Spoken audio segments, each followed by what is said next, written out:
नहीं क्या करता है, अब वही साधु संत बनते हैं।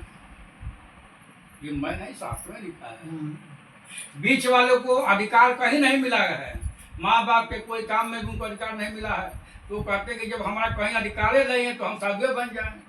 तो यही साधु संत बनते हैं, बीच वाले। आप कभी मेरी बातों को आजमाना हो तो किसी साधु संत से पूछिएगा कि आप कितने भाई हैं, अब फिर पूछिएगा कि आप चौथे नंबर के हैं, तो खत दे बताएगा कि हम दूसरे नंबर के हैं, पहले नंबर के नहीं है न तीसरे नंबर के हैं, दूसरे नंबर के हैं। जितने भी सन्यासी हुए हैं दूसरे नंबर के ज़्यादा हुए हैं, उनका ऐसा ही है। उन्होंने जब कहा तो व्यास जी ने कहा कि देखो यही प्रश्न एक बार नारद भगवान ने विष्णु भगवान से पूछा था, और विष्णु भगवान ने जो उपाय बताया मैं आप लोग को बता रहा हूँ।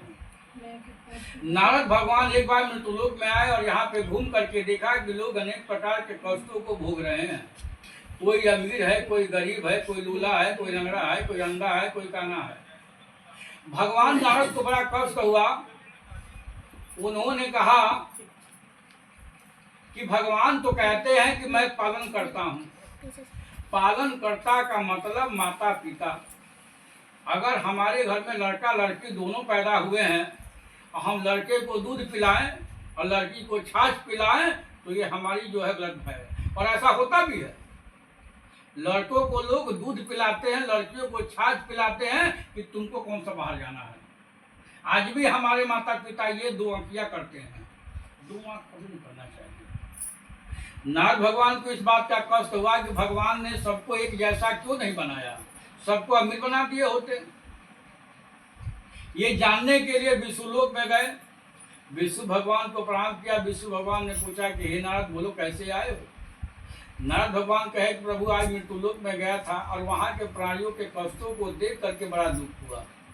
आपने कहा कि हम किसी के साथ भेदभाव नहीं करते हैं, तो हे प्रभु आपने किसी को अमीर किसी को गरीब, किसी के घर में इतना अन्न है कि सड़क पे फेंकता है, और किसी के घर में इतना भी नहीं है कि 2 वक्त की रोटी बच्चों का पेट भर सके। मैंने अपनी आंखों से देखा था, भगवान के सामने बोल रहा हूँ। कोरोना में एक औरत 4 रोटी लेके आई कुत्ते को देने के लिए, और कूड़ा बीनने वाला लड़के जा रहे थे 2।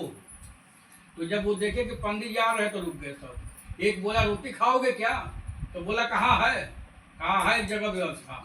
तब तक हम पहुँच गए तो सब रुक गए, तो हम आगे बढ़ गए, और आगे बढ़ने के बाद थोड़ा सा हम भी आगे जा करके दीवार से रुक गए कि देखे करते क्या है सब। तो जिस रोटी पे सब्जी रखी हुई थी उस रोटी को फेंक दिए सब, और बाकी 3 रोटी को 1.5 रोटी पानी में बोतल में पानी रखे थे वही कटोरी में ढाल करके उसी में रोटी बोल करके खा गए। हमने कहा देखो यहाँ लोग कहते हैं मेरे घर मत आना, कोरोना हुआ है, कोरोना वाले हो तुम, और इनको कोरोना नहीं लग रहा है। तो ये पेट जो है ना, जब भूख लगती है तो कोई जात नहीं देखती है, और जब नींद आती है तो गदा खोजती है जी, दीवालों पैसे काट के सो जाता है। अब बीमार रहता है, गदा लगे चाहे कुछ भी लगे तब रात हो जाता है। तो दुख सुख हमारे जीवन के संगम है, ये ईश्वर के दिए हुए प्रसाद है। जस अपजस हानि लाभ जीवन मरण सब प्रभु के हाथ, इसमें मेरा कोई बस नहीं है। हम दुकान किए हैं, दुकान खोल के बेच सकते हैं, पर ग्राहक को बुलाने का अधिकार है आपका, भैया आइए मेरे पास सामान ले जाइए, आप कर सकते हैं? नहीं कर सकते हैं। आपका कर्म केवल दुकान में सामान भरना है, उसी तरह से करना ईश्वर को है। क्या अच्छा करेगा क्या बुरा करेगा वो करेगा, इससे हमको कोई लेना देना नहीं है, हमें अपने कर्म को करना चाहिए। तो भगवान विष्णु ने कहा कि देखो जिन्होंने जैसा कर्म किया है उसी के अनुसार उनको फल मिला है। कहे चलिए ठीक है, किसी ने अगर गलती कर लिया है तो उसको गलती का जो है प्रायश्चित करने का मौका मिलना चाहिए।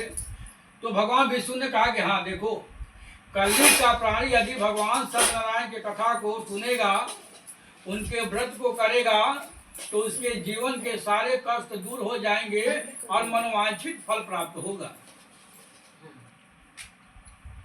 तो नारद जी कहे कि ये बताइए कि भगवान सत्यनारायण की कथा किस दिन सुना जाए, किस समय सुना जाए, क्या क्या व्यवस्था करना पड़ेगा। भगवान विष्णु ने कहा कि देखो भगवान सत्यनारायण की कथा सुनने का कोई समय निश्चित नहीं है, कोई दिन निश्चित नहीं है।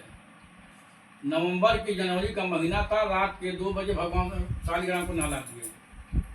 शादी कराए और उनको ट्रेन पकड़ना था 4 बजे, कहे पंडित जी बॉम्बे में कौन मिलेगा, यही कथा सुना दीजिए। अब पहले से प्लानिंग से ठीक है, शादी खत्म हुई, हमने वही कहा भाई प्रभु हमारा कोई गलती नहीं है, अगर माँ ने बोल रहा है तो भाई नाला ने नला दिए, नाला कथा सुना दिए। तो हमने ऐसा किया, शास्त्र भी लिखा है तो मैंने किया, अगर ना लिखता तो मैं नहीं करता। भगवान की कथा किसी भी दिन किसी भी समय सुना जा सकता है। भगवान विष्णु ने बताया कि आटे को भूज करके शक्कर मिला करके नैवेद्य बनाए, यदि वो गरीब है तो चावल को पीस करके गुड़ मिला करके भगवान के लिए नैवेद्य बनाए, और ऋतु के अनुसार कंद फल मूल जो है भगवान का भोग लगाए, और अपने परिवार के साथ अपने भाई बंधुओं के साथ बैठ करके ब्राह्मण को बुला करके भगवान सत्यनारायण की कथा सुने। जो व्यक्ति इस तरह से भगवान की कथा को सुनता है, भगवान उसके जीवन के मनोवांछित फल प्राप्त देते हैं और उसकी सारी मनोकामनाएं संपूर्ण हो जाती है। हे नारद, इससे छोटा उपाय कलयुग